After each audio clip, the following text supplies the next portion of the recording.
કઝાકિસ્તાનના એકટાઉ શહેરની પાસે એક પ્લેન દુર્ઘટના ઘટી છે, જેમાં રશિયા જતું પ્લેન ઇમરજન્સી લેન્ડિંગ માટે ડાયવર્ટ કરાયું હતું અને આ સમયે તે ક્રેશ થઈ ગયું હતું.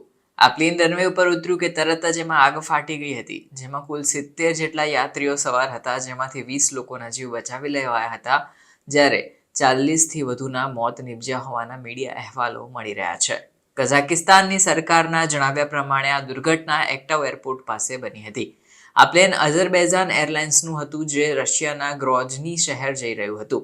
ગ્રોઝનીમાં ફોગ વધારે હોવાને કારણે તેને રૂટ બદલવા અને ઇમરજન્સી લેન્ડિંગ કરી અને બીજે ડાયવર્ટ કરવા માટેની સૂચના મળી હતી, ત્યારે આ દુર્ઘટના ઘટી. આ દુર્ઘટના પાછળ એવું કારણ આવી રહ્યું છે કે ઓક્સિજન ટેન્કમાં બ્લાસ્ટ થયો એના લીધે કદાચ ઘટી હોય, પણ પ્રાથમિક માહિતી હજુ આવી છે, મુખ્ય તપાસ બાકી છે.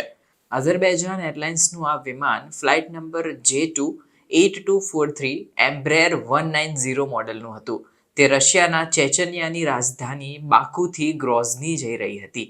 કઝાકિસ્તાનના ઇમરજન્સી મંત્રાલયે જણાવ્યું છે કે વિમાને ઇમરજન્સી લેન્ડિંગ કરવાનો પ્રયાસ કર્યો હતો, પરંતુ તે એકટાઉ શહેરથી લગભગ 3 કિલોમીટર દૂર ક્રેશ થઈ ગયું હતું. કઝાકિસ્તાનની સરકારે એક નિવેદનમાં કહ્યું છે કે પ્લેનની નજીક જતાં જ અમે જોયું તો તેના કટકા થઈ ગયા હતા અને ભડકે બળી ગયું હતું.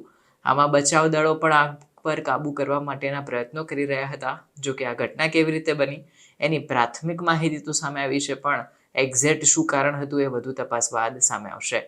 આ અંગે પુષ્ટિ કરવામાં તો આવી ગઈ છે, પરંતુ પ્રાથમિક રિપોર્ટ્સ અનુસાર આમાંથી 20 જેટલા લોકો બચ્યા હતા, પણ 40થી વધુના મોત નીપજ્યા હતા.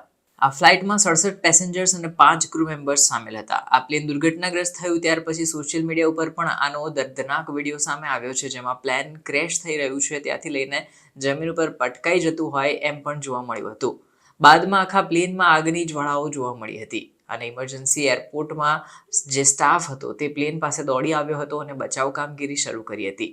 બીજી બાજુ જોવા જઈએ વિડીયોમાં તો પ્લેનના ફૂરચે ઉડી ગયા હોય અને 2 કટકા થઈ ગયા હોય એવું નજરે પડી રહ્યું હતું. એટલું જ નહીં, પ્લેનમાં આગની જ્વાળાઓ આમ તેમ જોવા મળી હતી. હવે આમ છતાં પણ બચાવ કામગીરી હાથ ધરી રહેલા લોકો, જે અધિકારીઓ હતા, તે લોકો કેટલાક જે બચેલા પેસેન્જર્સ હતા તેમને બહાર કાઢવામાં સફળ રહ્યા હતા. હવે અઝરબૈજાન એરલાઇન્સ દ્વારા આ દુર્ઘટના ઉપર કોઈ સત્તાવાર નિવેદન સામે નથી આવ્યું.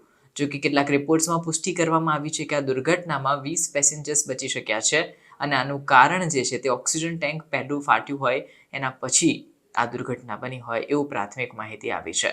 અગાઉની કેટલીક પ્લેન ક્રેશની દુર્ઘટના જોઈએ તો બ્રાઝિલમાં બનેલી વધુ એક હવાઈ દુર્ઘટનામાં 10 લોકોના મોત નીપજ્યા હતા. આ વિમાન ગ્રમાડો શહેરમાં એક મોબાઈલ ફોનની દુકાન ઉપર પડી ગયું હતું, જેમાં 10 પેસેન્જર્સ અને ચાલક દળના સભ્યો માર્યા ગયા હતા. આ દુર્ઘટનામાં 12થી વધુ લોકો ઘાયલ થયા હતા, જેમાંથી ઘણા લોકોની હાલત ગંભીર હતી.